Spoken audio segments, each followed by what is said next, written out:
क्या टल गया है अमेरिका और ईरान के बीच जंग का खतरा? क्या अमेरिकी राष्ट्रपति डोनाल्ड ट्रंप पर विश्वास किया जा सकता है? आप हैरत में पड़ जाएंगे जब मैं आपको वो कारण बताऊंगा जिसकी बुनियाद पर ट्रंप ने यह फैसला किया कि ईरान पर हमला किया जाए। और उससे भी ज्यादा आप हैरत में पड़ जाएंगे जब मैं आपको यह बताऊंगा कि किस आधार पर यह जंग फिलहाल टल गई है। सबसे बड़ी बात, ट्रंप के बाएं हाथ को नहीं पता कि उसका दायां हाथ क्या कर रहा है। क्योंकि आप जानते हैं दोस्तों, डोनाल्ड ट्रंप ने कल ऐलान कर दिया कि चूंकि ईरान ने सजाए मौत के सिलसिले को रोक दिया है, लिहाजा इस वक्त अमेरिका ईरान पर हमला नहीं करेगा। हालांकि उन्होंने साफ शब्दों में नहीं कहा कि अमेरिका ईरान पर हमला नहीं करेगा, मगर लगातार अमेरिकी विदेश मंत्रालय की प्रवक्ता हो या खुद डोनाल्ड ट्रंप हो, वो ये कह रहे हैं कि ईरान ने सजाए मौत के सिलसिले को रोक दिया है। सबसे बड़ी बात, कोई ये नहीं जानता कि अमेरिकी व्हाइट हाउस ये कह रहा है कि ईरान ने 800 सजाए मौत रोक दी है। यह आंकड़ा उनके पास आया कहां से? सबसे बड़ी बात, जिस इरफान की बात की जा रही है और यह कहा जा रहा था कि इस इरफान को कल यानी कि बृहस्पतिवार को फांसी की सजा दी जाने वाली थी, उसे सजाए मौत किसी अदालत ने नहीं सुनाई है। सही सुना आपने, किसी अदालत ने नहीं सुनाई है। मगर जैसे मैंने बताया ना, डोनाल्ड ट्रंप इसी तरह से काम करते हैं। कल उन्होंने यह बयान दिया और आज यह खबर आपके सामने आ गई जो आपके स्क्रीन पर है। यह खबर अपने आप में हैरत डालने वाली। US moving carrier strike group to Middle East region due to Iran tension. सरल शब्दों में कहा जाए, अमेरिका मध्य पूर्व इलाके में अपना करियर स्ट्राइक ग्रुप जो है वो बढ़ा रहा है, वहां पहुंचा रहा है। यह खबर क्या है, अब मैं आपको आसान लफ्जों में समझाना चाहता हूं, जिससे यह पता चलता है कि अमेरिका के दाएं हाथ को नहीं पता कि उसका बाएं हाथ क्या कर रहा है। आपके स्क्रीन पर मामले से परिचित एक सूत्र के मुताबिक ईरान में चल रहे प्रदर्शनों को लेकर बढ़ते तनाव के बीच अमेरिकी सेना एक करियर स्ट्राइक ग्रुप को मध्य पूर्व क्षेत्र की तरफ भेज रही है। अमेरिकी राष्ट्रपति डोनाल्ड ट्रंप ने प्रदर्शनकारियों की मदद का वादा किया है और पिछले कुछ दिनों से सैन्य कार्रवाई के विकल्पों पर विचार कर रहे हैं। जब हालात बिगड़ते हैं तो सैन्य योजनाकार आमतौर पर उस इलाके में अतिरिक्त सैन्य संसाधन भेजते हैं, जिनमें अक्सर करियर स्ट्राइक ग्रुप भी शामिल होते हैं। ओपन सोर्स इंटेलिजेंस के मुताबिक सबसे नजदीकी career strike group USS Abraham Lincoln का है, जो आखिरी बार साउथ चाइना सी में बताया गया था।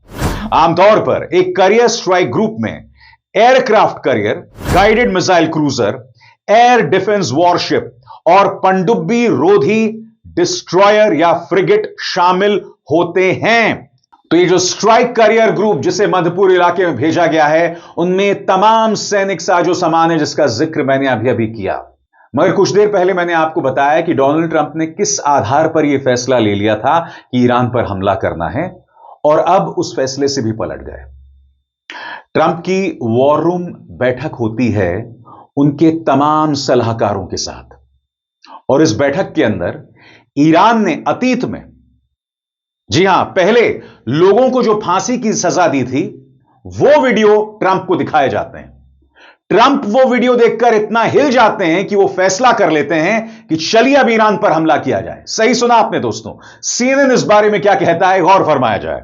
मंगलवार देर रात सिचुएशन रूम में ईरान पर सैन्य कार्रवाई के विकल्पों पर बैठक के बाद जब राष्ट्रपति डोनाल्ड ट्रंप के कुछ शीर्ष राष्ट्रीय सुरक्षा अधिकारी बाहर आए, तो उन्हें लग रहा था कि सैन्य कार्रवाई पर फैसला अब ज्यादा दूर नहीं है। बैठक से जुड़े एक व्यक्ति के मुताबिक ट्रंप ईरान से आए वीडियो देखकर काफी प्रभावित और परेशान थे। इन वीडियो में पहले की फांसी और बेहद डरावने दृश्य दिखाए गए, और उन्हें लगा कि प्रदर्शनकारियों पर शासन की क्रूर कार्रवाई के बीच ऐसे ही हालात फिर दोहराए जा सकते हैं। आप गौर कर रहे हैं, ट्रंप ईरान पर पहले दी गई फांसी के वीडियोस देखने के बाद हमला करने जा रहे थे। सही सुना आपने। यह तो अचानक ट्रंप के जितने भी सहयोगी थे, यानी कि यूएई, सऊदी अरब, तुर्की, कतर, सब ने कह दिया कि हम अमेरिका का समर्थन नहीं करेंगे। तब जाकर ये पीछे हटे कुछ देर के लिए। मगर इन्होंने पहले दी गई फांसी की वीडियोस देखे और उस आधार पर इमोशनल हो गए और कहा कि चलिए साहब, हम प्रहार करेंगे। और सबसे बड़ा रहस्य इरफान सुल्तानी, इस पर भी गौर किया जाए। ट्रंप को यह भी बताया गया कि ईरान एक हाई प्रोफाइल प्रदर्शनकारी 26 साल के इरफान सुल्तानी को फांसी देने की योजना बना रहा है। अमेरिकी विदेश मंत्रालय ने मंगलवार को कहा कि यह फांसी शुरू में 14 जनवरी को तय की गई थी। बैठक से परिचित एक सूत्र ने सीएनएन को बताया कि इस संभावना ने राष्ट्रपति को गहराई से विचलित कर दिया। इरफान सुल्तानी कौन है? इरफान सुल्तानी दोस्तों, सबसे बड़ी बात, यह जो इरफान सुल्तानी जिसके फांसी की सजा की बात की जा रही है, अब तक ईरान शासन ने औपचारिक तौर पर कहीं नहीं कहा कि हम इस व्यक्ति को फांसी देने वाले हैं। यह 26 साल का हाई प्रोफाइल प्रदर्शनकारी है। किसी अदालत ने फांसी की सजा नहीं सुनाई। बीबीसी फारसी इस बारे में क्या कहता है आपके स्क्रीन पर।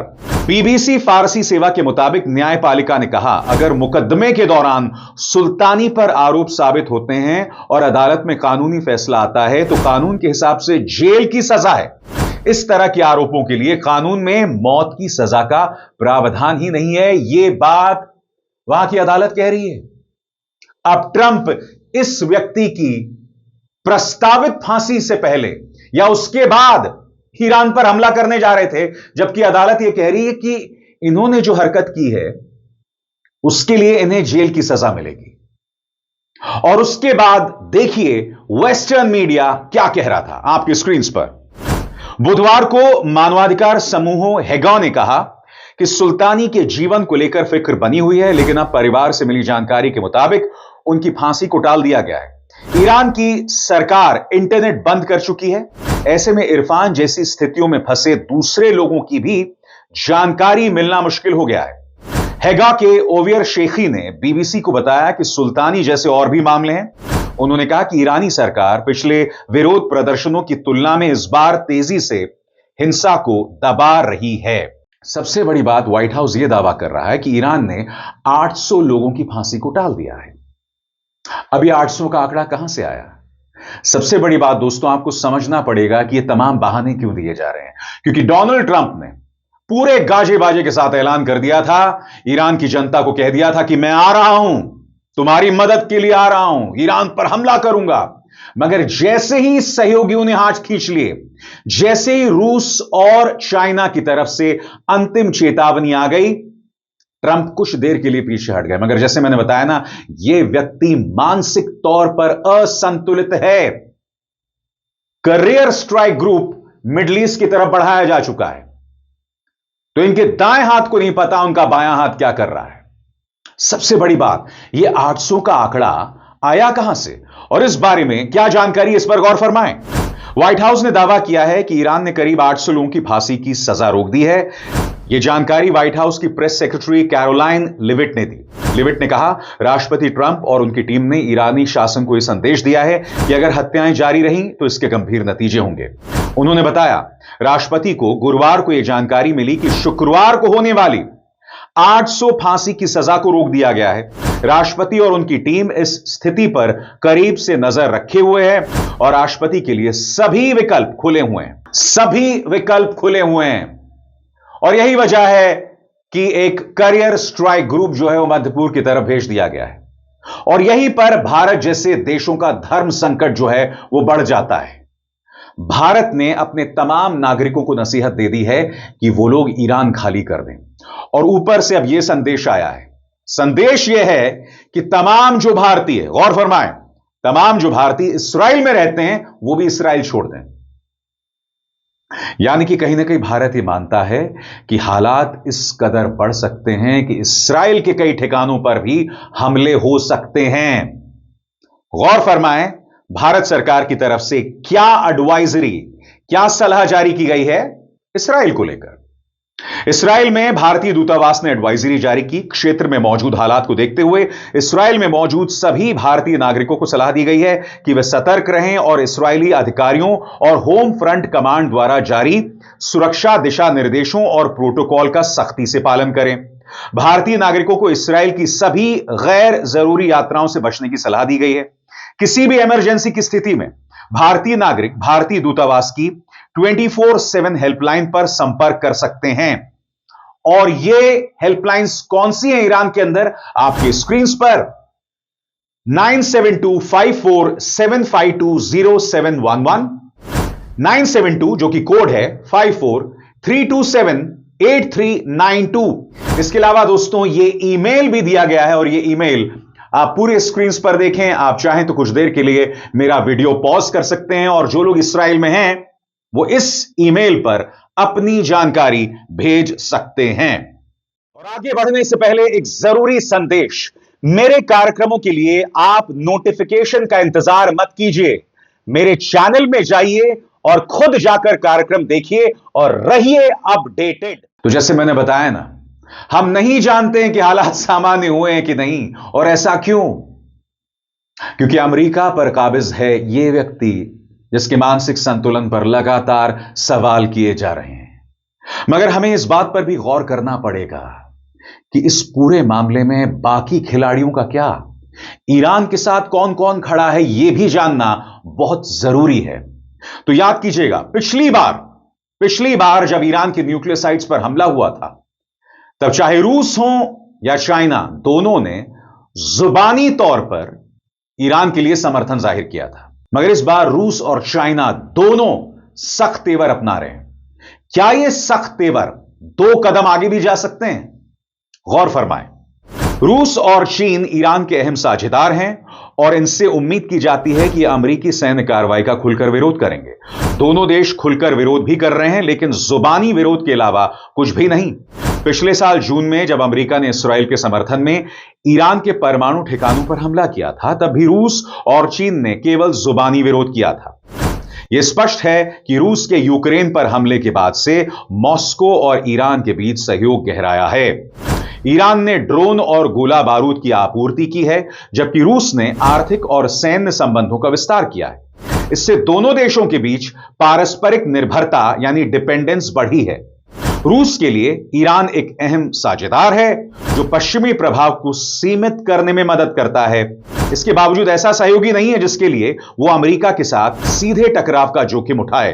रूस ने जून में भी ऐसा नहीं किया था। तो यह स्पष्ट है, रूस ईरान के लिए अमेरिका से सीधे टकराव का जोखिम नहीं लेगा। और गौर फरमाएं, उनके विदेश मंत्रालय ने क्या बयान दिया था आपकी स्क्रीन पर। 13 जनवरी को रूसी विदेश मंत्रालय की प्रवक्ता मारिया जाखरोवा ने कहा, पश्चिमी देश की ओर से ईरान पर थोपे गए अवैध प्रतिबंधों से वहां आर्थिक और सामाजिक चुनौतियां पैदा होती हैं। इनका सबसे अधिक असर आम ईरानी नागरिकों पर पड़ता है। बाहरी ताकतें बढ़ते जन असंतोष का लाभ उठाकर ईरानी राज्य को अस्थिर करने और कमजोर करने की कोशिश कर रही हैं। तथाकथित कलर रेवोल्यूशन की बदनाम रणनीतियों का इस्तेमाल किया जा रहा है। हम ईरान की आंतरिक राजनीतिक प्रक्रियाओं में इसी तरह के विध्वंसक यानी बर्बादी करने वाले बाहरी हस्तक्षेप की स्पष्ट रूप से निंदा करते हैं।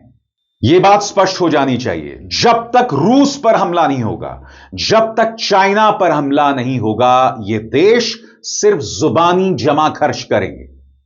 यानी कि अगर अमेरिका ईरान पर प्रहार कर देता है तो शायद जुबानी जमा खर्च के अलावा रूस और चाइना कोई कदम ना उठाएं। मगर यह फिलहाल के लिए, भविष्य के लिए हम कुछ नहीं कह सकते। गौर फरमाएं, चीन सरकार का धर्म संकट। चीन के विदेश मंत्रालय ने बुधवार को ईरान में अमेरिका की संभावित सैन्य कार्रवाई पर कहा, ईरान की स्थिति को लेकर हम अपना रुख एक से अधिक बार स्पष्ट कर चुके हैं। हमें उम्मीद है कि ईरान की सरकार और जनता मौजूदा कठिनाइयों पर काबू पाएंगे और देश में स्थिरता बनाए रखेंगे। हम अन्य देशों के आंतरिक मामलों में बाहरी हस्तक्षेप का विरोध करते हैं।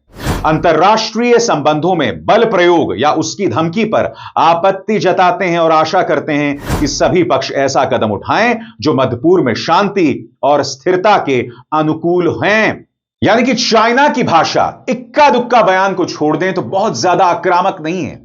और इसकी कई वजह है, क्योंकि अमेरिका और चाइना बहुत बड़े ट्रेडिंग पार्टनर्स हैं और जैसे मैंने बताया, जब तक चाइना पर नहीं बन आएगी तब तक चाइना सैनिक दखल नहीं देगा और देना भी नहीं चाहिए, क्योंकि अगर दे दिया तो यह दुनिया को तबाही या सरल शब्दों में कहा जाए खात्मे की तरफ ढकेल सकता है और यह किसी के पक्ष में नहीं है। सबसे बड़ी बात दोस्तों, ईरान के लिए बुरी खबर यह है कि इस्लामिक देशों में भी कोई एकता नहीं है। गौर फरमाएं, इस्लामी दुनिया पहले से कहीं ज्यादा बटी हुई है। ना कोई साझा विचार है, ना कोई साझी रणनीति, ना ही फैसला लेने के लिए कोई साझी व्यवस्था। यह अभिजात वर्ग की गद्दारी को दर्शाता है। ट्रंप की दुनिया में जहां साम्राज्यवाद की एक नई लहर उभर रही है, इसका अर्थ यही निकलता है कि इस्लामी देश उपनिवेशीकरण के आगे समर्पण कर रहे हैं। ना एकता है, ना दृढ़ निश्चय। हालांकि इस बार कुछ तेवर अलग दिखाई दे रहे हैं। जैसे मैंने बताया, अमेरिका ने ईरान पर इसलिए हमला नहीं किया क्योंकि कतर, यूएई, सऊदी अरब, तुर्की इसका लगातार विरोध कर रहे थे। इनफैक्ट आपको याद होगा, तुर्की सरकार के प्रवक्ता ने भी बयान दिया था और उसमें उन्होंने इस्राएली सरकार को सख्त चेतावनी दी थी। और यह पहली बार है। सबसे बड़ी बात दोस्तों, ये जो तमाम इस्लामिक देश है ना, गजा में 60 से 70 हजार लोग मारे गए। इनमें से किसी ने भी कोई बहुत सख्त तेवर नहीं अपनाए। यानी कि बच्चे मारे जा रहे थे, औरतें मारी जा रही थी, मगर सिवाय जुबानी जमा खर्च के या जुबानी बयानबाजी के अलावा ये लोग कुछ नहीं कर पाए हैं। और मैं जानता हूं, मेरे इस कार्यक्रम को देखकर कुछ लोग असमंजस में पड़ गए होंगे, क्योंकि यह मामला ही इतना पेचीदा है। और मैं आपके सामने सभी तथ्य रख रहा हूं, सारे फैक्ट्स रख रहा हूं परख कर।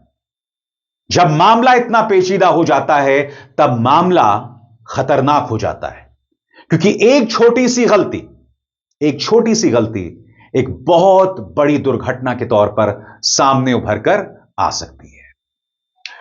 अब इसार शर्मा को दीजिए इजाजत। नमस्कार।